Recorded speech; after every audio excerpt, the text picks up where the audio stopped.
Hello bachcho, let's see the question. Variations caused by mutation as proposed by Hugo de Vries are small and directionless, random and directionless या small and directional.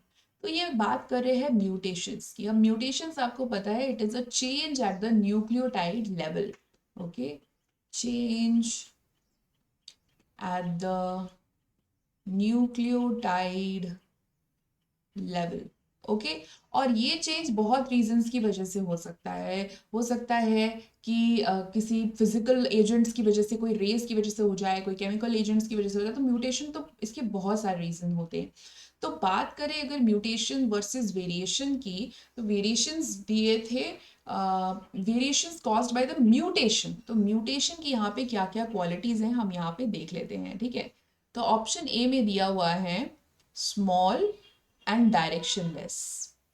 तो यहाँ पे mutation के साथ एक word आता है saltation, which is one step large mutation. तो स्मॉल तो नहीं है ये. ओके, तो स्मॉल की वजह से ये गलत हो जाएगा. डायरेक्शन लेस तो होता है. डायरेक्शन लेस मतलब ऐसा कोई ज़रूरी नहीं है कि एक जनरेशन में एक म्यूटेशन हुआ है तो दूसरे में भी होगा, तीसरे में भी. ऐसे कोई डायरेक्शन नहीं होता, कभी भी कहीं भी कैसे भी हो सकता है. तो डायरेक्शन लेस तो सही है, लेकिन स्मॉल सही नहीं है. बी है रैंडम एंड डायरेक्शनल. तो रैंडम तो होता है, जैसे मैंने बताया कि रैंडम कभी भी होगा, एंड डायरेक्शनल गलत हो जाएगा. तो रैंडम एंड डायरेक्शनलेस ये बिल्कुल सही जवाब है. It is random, there is no such like it can not be predicted कि कब होगा कैसे होगा. ठीक है, unlike the Darwin's variations. Then small and directional, फिर ये गलत हो गया.